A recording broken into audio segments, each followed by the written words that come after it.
So is the introvert somewhere on that, wiring line where they just don't have that same, mirror neurons or comfort level, and they have to push themselves. They can do it because they're bright, they're intelligent, but it's just not where they feel, you know, the best. They feel much better in that smaller setting.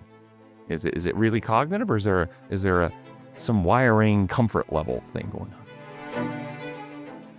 And when I think of introverts, I don't think of someone with a character flaw. I think of someone that has identified where their energy needs to be placed or what's energizing to them.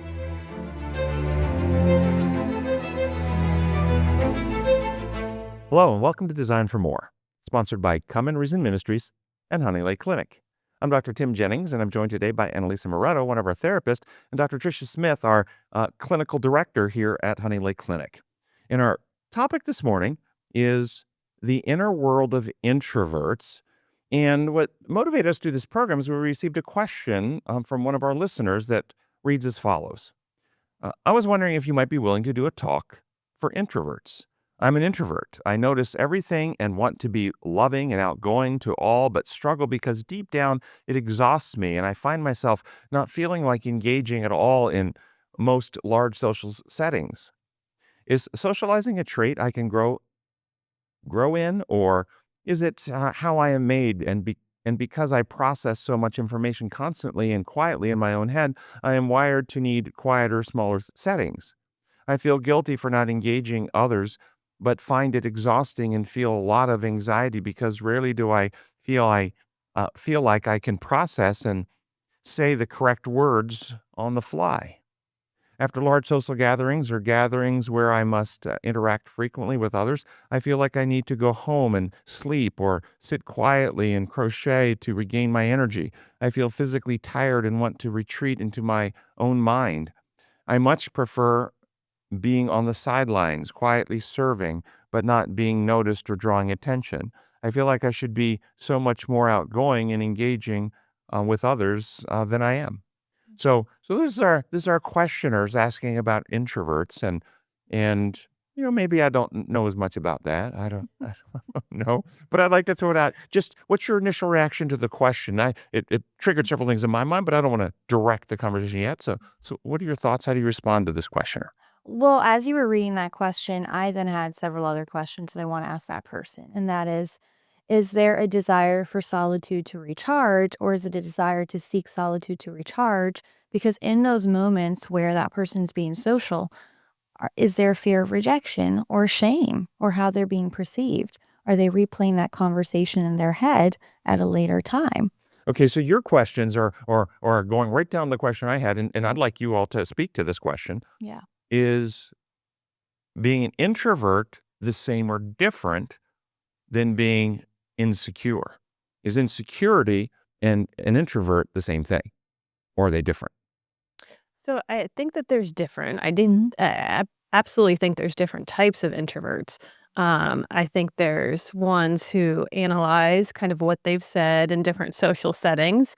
That would is what I would kind of qualify more the anxious introvert in social settings specifically. But I would qualify myself as more of a social introvert, which is I thrive with very close friends. But I also need my time to think and my time to sit away and to rejuvenate. But I can also turn it on when I need to in larger situations. But those larger situations are also very draining for me. So I think that there's different categories of introverts. So this is what I want to clarify, though. Are there, or has the term introvert been used as a psychological nicety where we can feel good about ourselves when we actually have insecurity and fear that we're not addressing? And so we call ourselves an introvert. I'm just an introvert, rather than I fear rejection. I fear criticism. I have, I'm down on myself. I'm worried I'm going to say the wrong thing. People laugh at me. And so I isolate for fear of embarrassment, humiliation. If somebody's doing what I'm describing, is that what we would actually call an introvert? or not. And because again, when I think of it, I think of an introvert as somebody who actually is really at peace with themselves. They don't have a lot of insecurity, but they don't actually have a lot of, you know, effervescent, outgoing, Mhm. style or personality.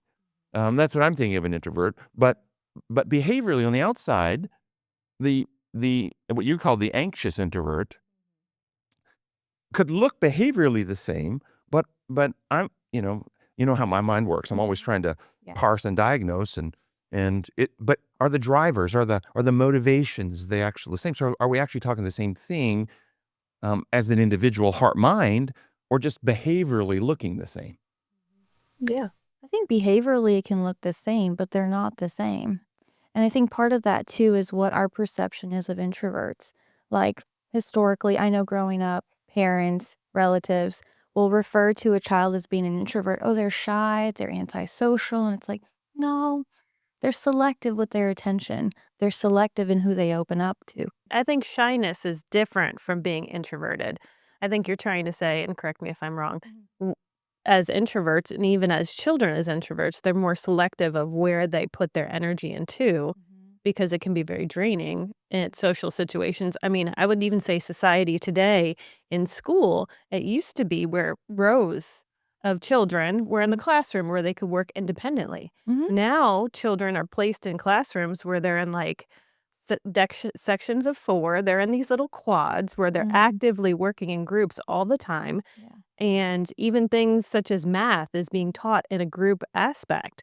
And so I think that society today is even looking at introverts as, it's a bad thing. It's character flaw. So as we look at the drivers, the shy person we might be questioning, maybe that's more of the anxious person, fearful of responses, whereas the other person might be um, valuing or getting their interest, their reward through some internal achievement. In other words, I knew a guy when I was growing up that he actually enjoyed reading the encyclopedia. Mhm. He enjoyed the learning. He and if you interact with him, he enjoyed playing games and stuff too, but if he had some free time, he'd wanna go read the encyclopedia because he really loved to learn, Mhm. okay? I didn't see him as shy or anxious or fearful, he at all, but I would say he was an introvert, okay? But he could socialize fine if you wanted to.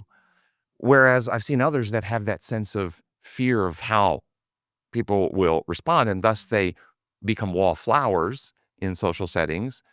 And so, to our questioner, um, now both could be potentially exhausting.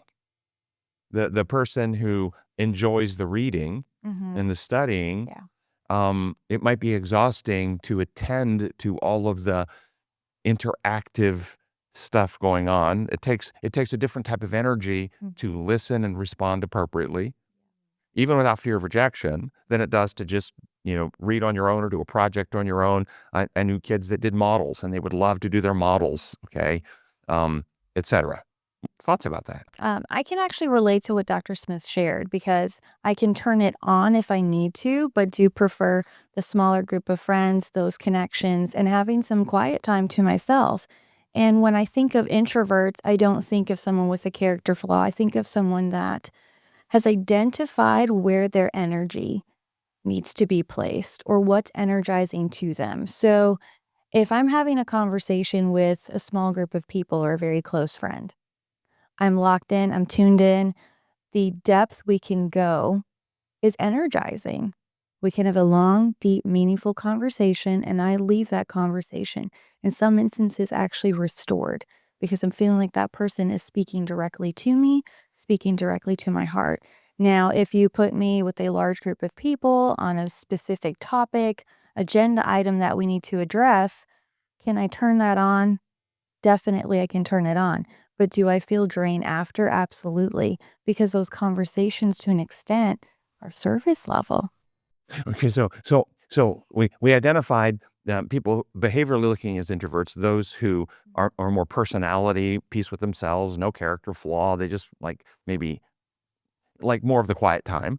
We've identified some that look like that, but they're more the anxious person who's fearing, and so they're monitoring and okay. But now I'm wondering if there's a third, and that is, and it might be a conditioned response by life experiences, that a person could become an introvert because a lot of their relationships are with people who are draining, people who are always seeming to be demanding, taking, exhausting. The people who require you to always be speaking into them, build them up, affirm. You know what I'm talking about? And you come away from those always exhausted. And it could be individuals. It could be that an organization is always putting more work on you, more, and so it's not that you're necessarily an introvert, but the relationships don't seem to be reciprocal, and so they're one-sided, exhausting, and you condition yourself to realize I need more alone time because I'm being worn out. Is that possible as a third category like that? Well, I wouldn't qualify that as introvert. I would call that more towards not establishing very good boundaries and burnout. If relationships in your life are constantly pulling into you, and if your work situation is constantly pouring onto you and pouring onto you, I would just say that's more situationally based rather than internally a characteristic of a personality. But yes, I agree with you. But my point is, behaviorally, could a person modify that, become more introverted functionally because they're not getting reciprocal, what you described, that relationship that builds you up. And so they come to interpret and describe that I must be an introvert. Well, so I would say that I've seen that in relationships. I've seen that with our patients where they're in toxic relationships and they're constantly being uh, emotionally beat up, where they're shutting down, they're losing their sense of self. But again, I wouldn't call that necessarily I introvert. agree with you. No, I Yeah. agree with you. Yeah, yeah. But this is why Trying to differentiate. yeah, differentiate what the true introvert is for people who may be listening and thinking they're the introvert, but they may have something else because we would respond to that differently. Absolutely. Yeah, yeah. And so I think what I hear you saying is, if you're in that circumstance and you're looking, yeah, it's a lot of what am I issue, then it's about personal boundary setting so that you're not being exhausted. And you actually, whether you realize it or not, described a boundary setting of a sort, that you have to limit how many of those superficial, exhausting things and have more of those reciprocal, rewarding Depth. Yeah. experiences. I mean, that's a choice too, isn't it? I think maybe we kind of differentiated the anxious, the other. Let's talk about, can we give a real definition now? What is an actual introvert? How would we know? How would a person be able to say, if they're listening, oh yeah, okay, I'm just a healthy person, but I'm an introvert. What's that? What would that be? Yeah, I mean, I would say some of the qualifications for an introvert would be necessarily how they interact with stimuli. So, do they feel drained in large areas where there's a lot of people and a lot of engagement? Do they feel energized where there's more solitude and time for themselves? Are they more of an internal processor and need time to respond to certain things? Is their creativity and their talents done alone in nature rather than in a group setting? Those are some kind of. Several of those, though, I heard as a significant overlap with the anxious one, though. Do I need more time to process? Yes, sure. But isn't that also the anxious person? They need time because they're afraid they're going to say the wrong thing. So I think there's a difference, again, between having more time to process and collect your thoughts and then ruminating in a negative way that puts almost like fear or anxiety in that situation. So are you saying that the introvert needs more time, not because they're fearful of what people will think, but they have little confidence in themselves and they want to be sure they're right?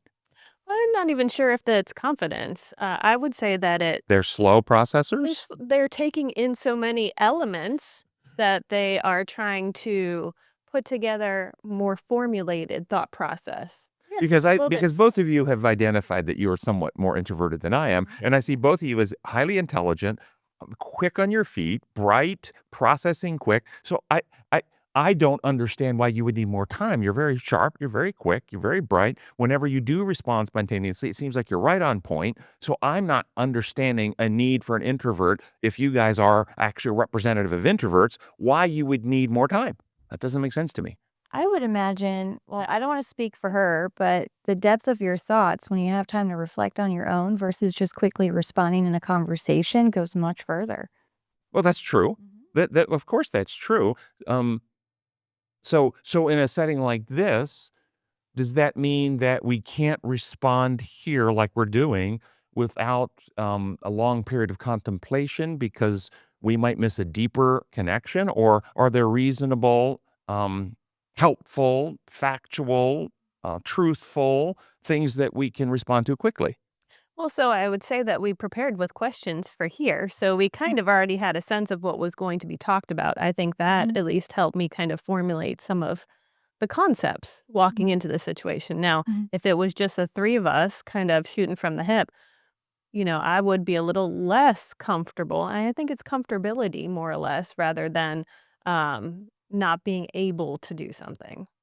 And comfortable because you might overlook something. Okay. So, you probably know I do lots of public speaking, and almost always have open Q&A time where the people are just throwing questions out at me.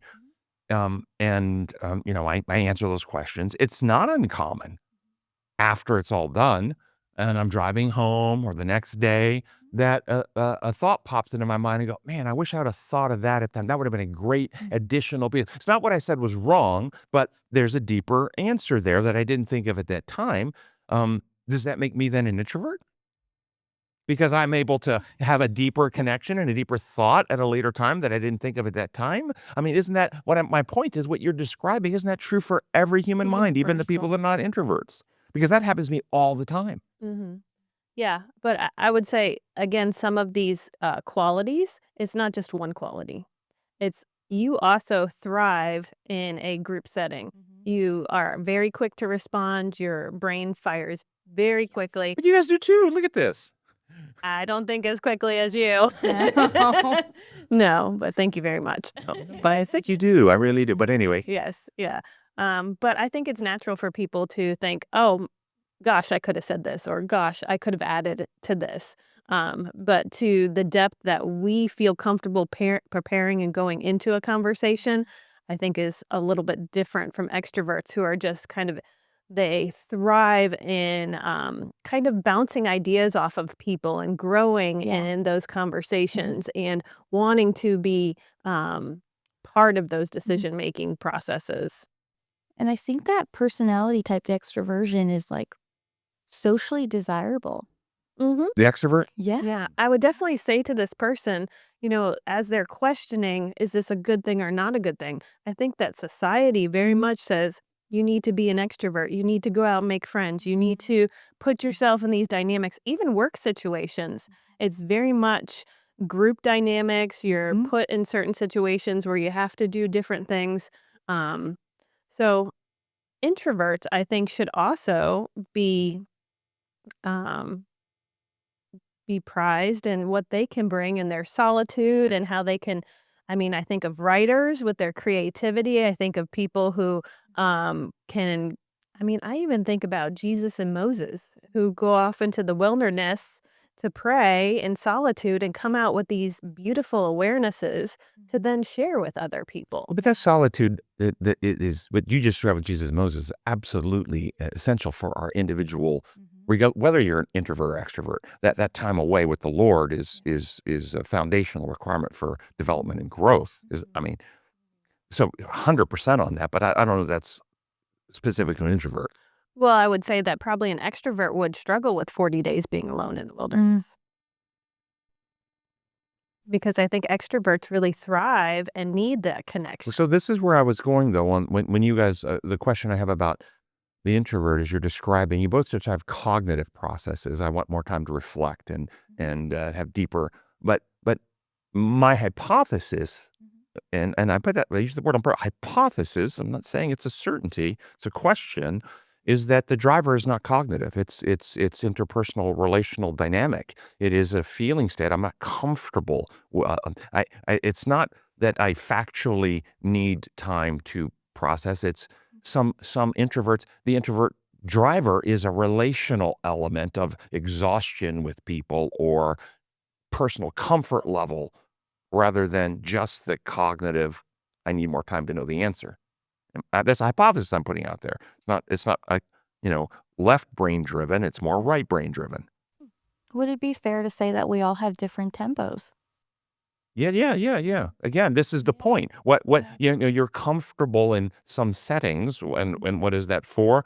Um, eh, that comfort could be, we've seen patients who have had trauma, and they're not comfortable because of the unresolved trauma, and that's their issue. As they heal the trauma, they actually get more comfortable in different settings.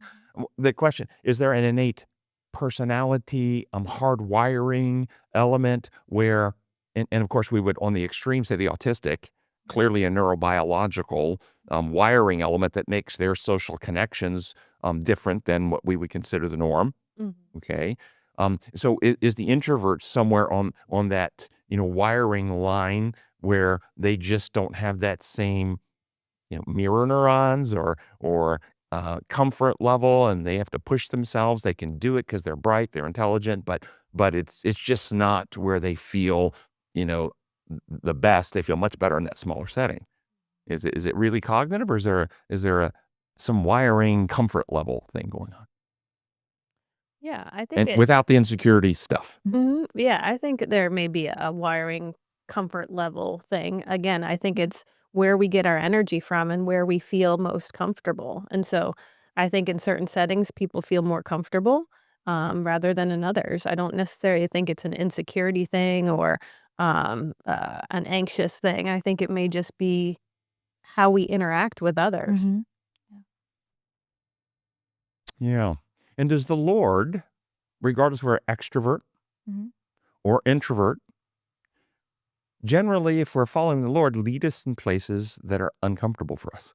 In other words, the extrovert may be led to more of those quiet times where they need to do more reflection, because if they don't have those quiet times, without that reflection, they don't make the same growth that the Lord has. So the Lord would lead them to places where they more. And is it possible the introvert, the Lord will lead to places that make them uncomfortable for social expansion?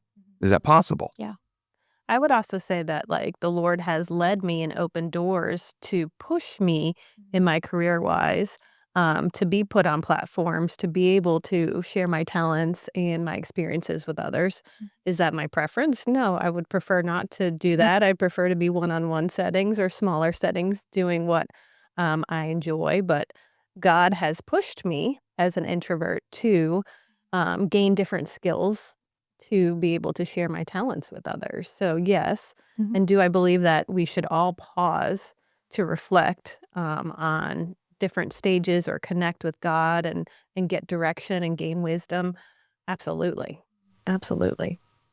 Yeah. So having said that, and I think that is for our development and growth, but as God leads us, the extrovert to the quiet spaces, Yeah. the introvert to maybe more socially, expressive places, that doesn't actually probably make the introvert into an extrovert or the extrovert into an introvert. And I want to say that God is not saying that there's going to be a fundamental change in what you actually feel best with, but I think He doesn't want us to necessarily isolate or allow that temperament to impair development. Would you say that's fair to say? Well, just to clarify, is the assumption that if they're not putting themselves in social situations at a larger scale, that they're isolating? So first off, your question shifted from my question. My question was, will God lead people to those places? Your question was, if they're not putting themselves, okay. In other words, Yeah. and people there, in stories in Scripture where people who love the Lord will try to take initiatives that the Lord is not leading them to take. David building the temple is an example. Okay, Yeah. okay, and therefore, so um, if we're really listening to the Holy Spirit's leading, then He will always lead us in those places where it will be for God's glory and our best good in the landscape of reality, if we could see it from God's perspective. I believe that to be true. So then back to your question, say it again about if we're not putting ourselves in. Oh, my question was if an introvert is not placing themselves in a situation at a larger scale that an extrovert would thrive in, is the assumption that they're isolating. So my response would be if the Lord is if they're listening to the Lord and the Lord is leading them, He's going to bring them to places that are appropriate for their development. And I expect there will be circumstances that will be uncomfortable for them, and they will be tempted then to deny that and rationalize that I'm an introvert, and then they won't develop or advance. That is for all of us on our journey. The Lord is constantly leading us, and as He leads us, He will always lead us to places for our good that will necessarily rub up against things we have found comfort in, and will become uncomfortable for us. And that's all of the basically heroes of the Bible. You see this journey in, and the enemy will tempt us. And so the introvert may find, and this is where there has to be that prayerful discernment. Is the Holy Spirit leading me here? This God's will? Or is this my friends pushing me? Is this my family's expectations, which are different than the Holy Spirit's leading? Okay. Is this what I believe is actually healthy? Am I resisting what's actually the leading of the Holy Spirit because it makes me uncomfortable, and I want to believe that it's just as good to go here? And God is gracious. You see these stories where people will resist because of their own personal struggles. God doesn't abandon them. He will often adapt the narrative, and it goes in work with you on a different trail. And okay, but it's not the same path He originally had for you. Does that make sense? Okay, but so then the question about, are we isolating? Now, is there a difference between being an introvert and being a social phobic? Yes. What's the difference? Say yes. What's the difference? Define for our audience. I mean, you guys, we all know quickly in our mind, but I suspect our audience might not know the difference. What's the difference? Well, I would say for social anxiety, obviously there's physiological symptoms that come up for the individual. So there is sweating, heart palpitations, difficulty speaking, stuttering, questioning. See the smile on my face? You know I'm smiling? Why are you smiling? Are you telling me introverts who actually get pushed into maybe a place to have to do little extroverted behaviors won't have some physical symptoms?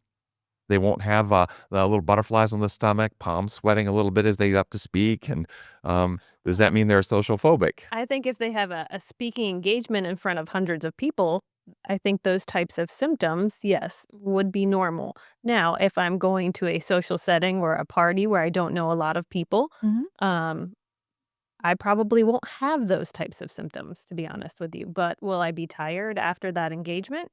Absolutely. Okay. And there can there be overlap? A person's introverted and also socially phobic. And I don't mean phobic to the point of disordered, but they have, are these mutually exclusive? You're either one or the other. You can't have some of both. Well, that's why I would say that category is the anxious introvert. Okay. Yeah, but it's not to a mood disorder where it's generalized anxiety, or it's just in social settings where I'm kind of questioning some of these things, which drains my energy a little bit more because my mind is constantly thinking. So the questioner also raised in my mind a potential trap that the devil can throw on people. I think we've already identified that we have different biological temperaments that have nothing to do with righteousness or sinfulness. And a biological extrovert or an introvert has nothing to do with, it's a temperament. Okay. But the devil could get a person who maybe is an introvert biologically, has a good heart, wants to help people, and get them to believe a lie that they're not as good as others. They're not living up to their potential. They're not doing the outward extroverted ministry stuff, and therefore they're feeling guilty or bad. Or not fulfilling their potential, as people would say. Right. I mean, it's so the problem. The questioner kind of maybe suggested some of this could be going on in the way they frame the question. A person with an introverted temperament, there's nothing wrong with that. But if they believe a lie that I shouldn't be this way. I'm Mhm. bad for being this way. If I pray hard enough, I won't be this way, etc. But the Bible actually teaches that within the church, the metaphor of the body, some are given these gifts and some are given those gifts, and all of us are not the hand and not the foot or the eye or the ear or whatever. We all have these different abilities, and within the body of Christ, we need those who can get up and do speaking or do music or I'm telling you, I'm not musically inclined, but we also need those people who actually enjoy the quiet spaces and the writing, the preparing of the bulletin, the cleaning of the church. I mean, aren't you glad you come to a church and the bathrooms are clean? Okay, I mean, we need people who maybe really thrive doing the quiet work that doesn't get all of the applause every week. Yeah, the cameras, the lights, the behind the scenes. Yes, yes, yes. Yeah, and so I would tell that person that you go to the Lord with yourself, present ourselves living sacrifices, and ask the Lord to open the avenues where you are called to minister and not let the social or external expectations and don't compare yourself to others. What do you think about that idea? Absolutely, that's what I was trying to emphasize with the responder, that we all have special gifts and talents. I mean, I work at the nursery at church so that others can attend, so that young mothers and young fathers can attend. I don't have to be in the front line, but I am serving in a way that serves others, and that was my calling. And so I would say to this person, you know, understand who you are, understand who your values and gifts are. And yes, have that time to yourself and time with God. And if God leads you to push yourself in different avenues and to grow some different skills, then follow that, but also honor who you are and who God made you to be. That's well said. Just being authentic to who you are. And then the aspect of not focusing on the self, focusing on the mission, focusing on, bringing glory to the Lord, or focusing on, in your case, helping the kids. Okay. If you're in there helping the kids, that's, I'm working with the kids this weekend, but your whole focus is, I wonder if people think I'm doing a good job in here. That's very stressful. If your focus is on actually the kids and they're smiling, what's going on with them, you don't even think about that. Their stress goes way down. And this neurobiologically is when you're focusing on like the kids or helping others, you're activating your love circuits, which calms your fear circuits. When you start focusing on self, you actually inflame your fear circuits. You get more anxious and stressed. And so, whether the person's the anxious, shy person or the true introvert, if you find yourself in that place where it is a genuine call, the Lord's leading you or it's a need, focus on the Lord, focus on the mission, focus on the way you can be a blessing to the others and how you can help them. But if you turn the focus on yourself and focus on, well, am I doing a good job? Well, am I messing up? Will people like it? Will they not like it? Then that actually makes your anxieties go way up. Does that make sense? Does. Yeah. Are there emotional or mental health risks that introverts face that might be unique to introverts that maybe extroverts or non-introverted people don't face? What might those be?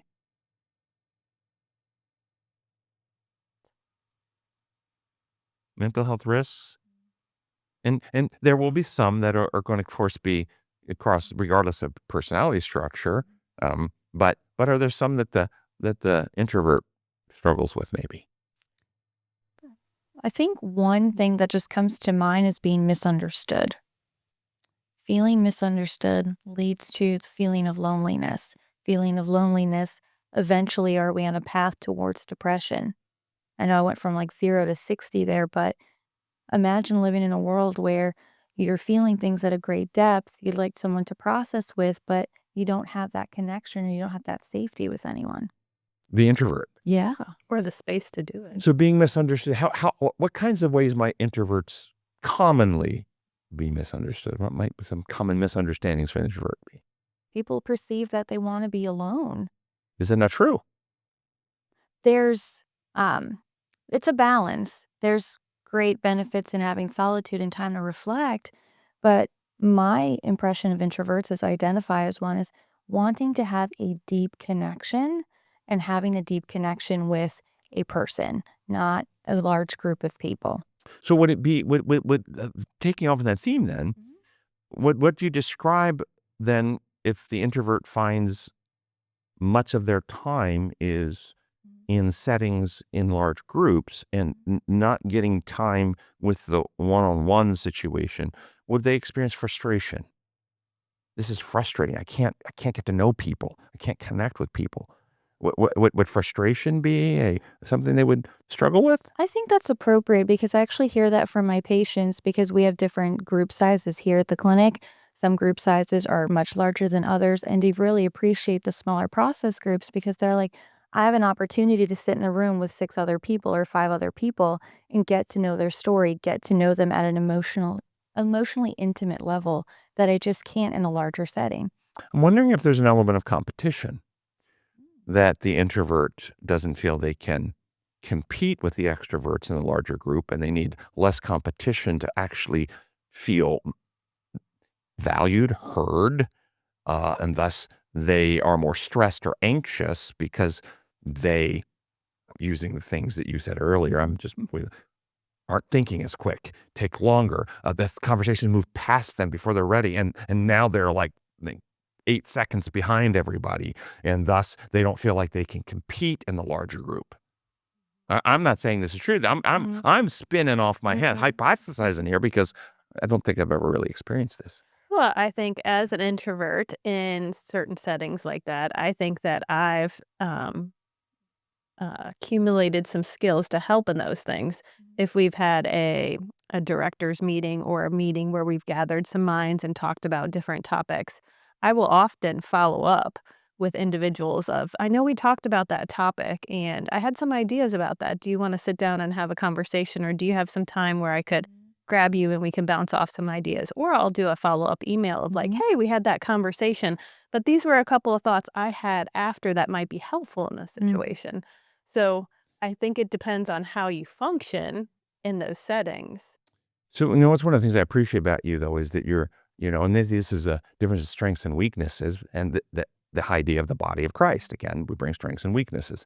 But, you very thoughtful, very contemplative, and thinking through elements of detail that maybe somebody who's like just zipping past it might miss.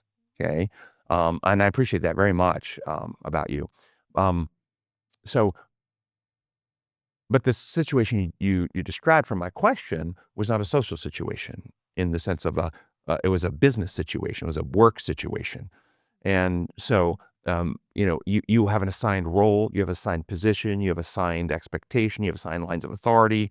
So it's very structured, which makes that a different relational dynamic than the open social situation. And so in that view, you have a certain security in the business sense of your role, your place. You're not competing for that job, that space. My view was, my question was really more a little wider open in that social setting where there's lots of people and there's not defined spaces. Is it harder for the introvert to compete for those spaces? I think the introvert's actually spending a lot of time, as you mentioned, looking at the different details, really reading the room. What is the dynamic here? So I'll use a dinner party, for example. You've got a group of people together, and there's a couple of them that are, going back and forth. They're not agreeing on something, whatever that may be. And the introvert's sitting there and they're just taking it all in and they're seeing this unfold and they're seeing the miscommunication happen in front of them. And in that moment, they make the decision, I'm not going to intervene or say this thing that I think will be deeply helpful because that person is just not in the headspace to hear it. So I'm going to follow up with this friend of mine after and say, okay, so when this happened, this is what I observed, if you're willing to hear it. I like that. Mhm. I value that. I'm not going to disagree with that. I'm only going to say, though, I don't see that to be an exclusive introvert trait. That's just wisdom. That's wisdom. I mean, that's very wise. I see the introvert doing that for Mhm. sure. Yeah. I don't, but I've done that many times. That very thing. This is not the time to say that. I can see they're not open for that. I'll talk about them later. So I think that's great wisdom, but Yeah. I don't necessarily, bucket that into that's an introvert versus extrovert wouldn't do that. An impulsive extrovert might not do that. Okay. Yeah. That's a little different, but a person who's extroverted and also has some, impulse control and a little wisdom would I think recognize that and apply that. So I appreciate that. Um, you mentioned the idea earlier of introverts sometimes, having quiet time, writing and so forth. And so the question has come up, is introverted personality structure and temperament connected to creativity or spiritual insight? I have my thoughts on that, and I think I have data on that too. I, but what are your thoughts? Well, I mean, I think for an introvert, having that quiet time is essential. Now, what they choose to do with it um, really depends on them. I'm just thinking about the arts or the jobs that take a lot of alone time. And so I'm thinking about writing. I'm thinking about data entry. I think accounting, yes, where they're engineering, yeah, or working on something artistic on the computer where it's just them. Um, or art, period. I mean, that's a singular person type of thing that they need to spend a lot of time looking internally and then producing whatever God has inspired them to do.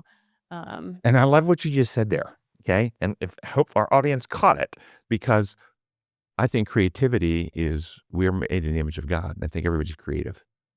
And I think the extroverts are creative. I think the introverts are creative. And so the introvert, what they do with their time might be very creative, but they could also do things that are, maybe just reading fantasy novels and not create anything. Okay. So yeah, I wouldn't make that simply that you're a creative person, you must be an introvert. Right? No, a creative person, just because somebody's very creative doesn't let us know, in my view. But yes, I think for the introvert, though, I think for the creativity to really manifest, they will need their quiet space. well, I will say as an introvert, there's a reason I chose this profession because I thrive on one-on-one or small group relationships. So as I think about introverts and with your question, do they need that time? I think that introverts tend to go to professions in their careers where it's either a small group setting or whether it's a singular type of engagement with themselves to produce whatever it is they need to produce. So you're saying healthy decision making for one's life to thrive is to actually know one's temperament, personality, and then make some intelligent choices to navigate your life into a place where you can be yourself and use your skills as God has given you, and limit the being pulled into those uncomfortable spaces where you don't function as well. Is that reasonable to say? So, do you have any advice on um, introverts conflict management? Do they do it any different than anyone else, or is it the same? Is there any? You understand my question? There are general principles that are going to be necessary.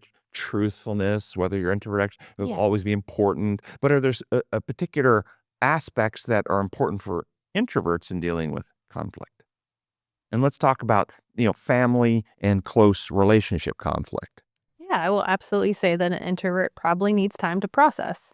Okay. Where if they are with a partner or a family member who needs an answer right now to alleviate some of the anxiety of the discontent, that's really hard. So so right there, any suggested steps in coping, communication, little quips, things you can throw out for our audience? Yeah, I'm that introverted person, and my spouse is so extroverted, and when we have tension, they're like, and I'm trying to get my space to think about it, and they're following me around the house. I can't get that space, and they're demanding an answer. And if I give an answer right now, it's usually one that I would have not given if I'd had my space. Am I describing Typical, yeah, so what? relationships. Yeah. So So what would you advise that introverted person, any intervention they could bring to bear in their relationship that could be adaptive, helpful for them to navigate that space? absolutely. In couples and marriage counseling, A good rule of thumb is that when emotions get elevated, maybe it's not the right time to have the conversation. Both parties are exhausted. Maybe they've got responsibilities that they need to go to. They can employ a 24 or 48-hour rule, like time out. We've got things to do. We're a little elevated here. I need time to process. Let's revisit this in 24 hours or 48 hours, depending on the couple and their needs. And then they come back to the topic or the concern, and they're better able to address it, whether if they're an introvert and had time to process, or whether they were just elevated, are not in the right space to receive that information at the time. So this could easily be a rule or a guiding rail for a couple or people in a marriage. So in that if they use it as a rule, then that would be implemented mutually at some point in time when they were not in the middle of a debate. Okay, prior to that, they get together and say, "Hey, there'll be times when we'll have issues to discuss, and we want a great outcome. Either one of us have the we're going to set. Can we agree that either one of us can call for a pause, a timeout for 24, 48 hours to reflect and think? Can we agree to that? So that would you set that rule up though in a Beforehand. yes. Yes. Another suggestion, if you haven't had that rule, would be in the middle of it to say to your partner, you know what? You are so important to me and I love you so much. I want to give you the absolute best answer. And right now I need time to reflect. My brain is not processing. Maybe it's 11 o'clock at night. You need my whole brain, not half my brain, and it's not on right now. And you deserve better than that. Let me sleep on it. Let's talk tomorrow, whatever. And frame it in the sense of I'm pulling back, not because I don't care, but because I do care, because you are important to me. That often can mitigate some of that, because I think the concern is that fear is you don't want to talk to me. You don't want to resolve this. You don't want to, and it inflames the fear to actually speak directly to that. And the reason why is I want to reconcile this, but I'm fatigued. I'm tired. I need time. I need my space to really contemplate these things. And if the person doesn't give it to you, that's an indicator of something else. If it's just an extrovert introvert, the person's moving faster than you, and you say that, they'll go, "That's fair." If there's a disagreement and you say that and they go, "That's fair," that lets you know they're a pretty reasonable, mature person and they understand they want that. But if they say, "No, we need to do," and they keep pushing, what that is telling you is they actually don't want you to reflect and answer. They want you to acquiesce. They want to control. They want submission. Okay. And that's a different animal, and you should recognize it for what it is. And then you should, and when we set boundaries in governance of self. And the boundary is your own emotional boundary that you say, you know what? I'm going to give them freedom to be mad if they need to be. I'm going to give them freedom, and I'm going to remove myself then. And then you go, look, you can give me the space that I've asked for because I love you and I want to reflect on it. If you don't, I will remove myself to get the space. And if you want to be mad, I love you enough to let you. Okay? But the trap would be arguing, and they will, you try to argue to get them to keep a boundary that you want them. And if you fall into the trap of trying to get them to give you the space when they won't, okay, then you're not actually setting boundaries anymore. The boundaries that we set are always really with ourselves. You communicate them to other people. You can request other people, will you give me some space? That's a request. But if they say no, you can't actually enforce that. So then you enforce the boundary on yourself and you remove yourself. Yeah. Does that make sense to everyone? Yeah. Okay. Do introverts tend to be isolators? I feel like I've talked about this or touched on this already. I would not describe an introvert as a person that's solely or primarily isolated. So if you're seeing an isolator, Mm-hmm. a person who isolates a lot, you wouldn't want people to go, they must be an introvert. I'm just, Because if you think introvert, yeah. you go, that's just an introvert. It's okay. But the suggestion here is isolation Mm-hmm. and being introverted is not the same. Introverts like contained one-on-one Mm-hmm.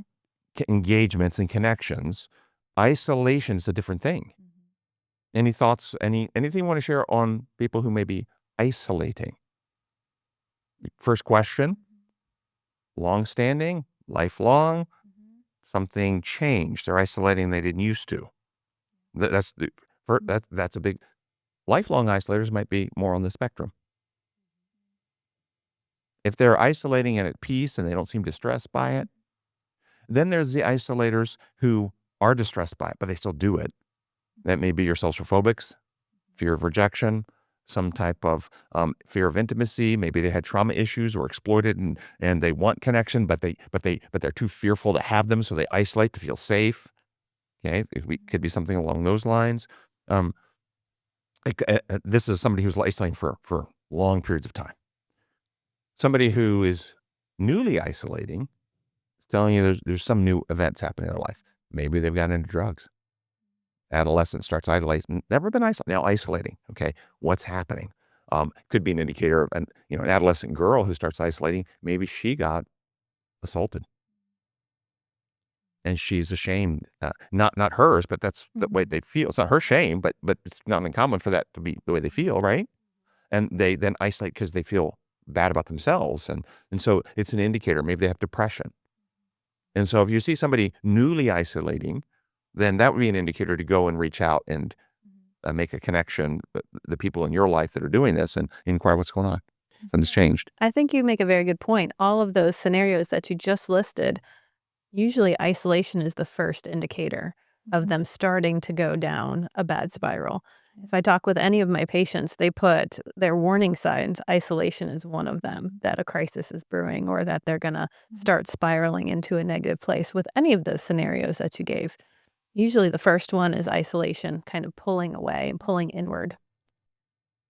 And any suggestions, and as we wind this section up, on things family or churches can do that would benefit and or help the introverts in the community thrive?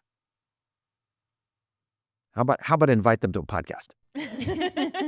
Yes, thank you for inviting us on this podcast, Dr. Jennings, so that we can support the introverts just like us. I think one message is, making sure that in how you interact with them, it doesn't come across as you believe that that's a character flaw. That's who they are. We all have different tempos. So how can we create a space that allows them to thrive based in their gifting, their talents, while being authentic to themselves? Okay, so and aren't there lots of those types of spaces in a church community? Absolutely are.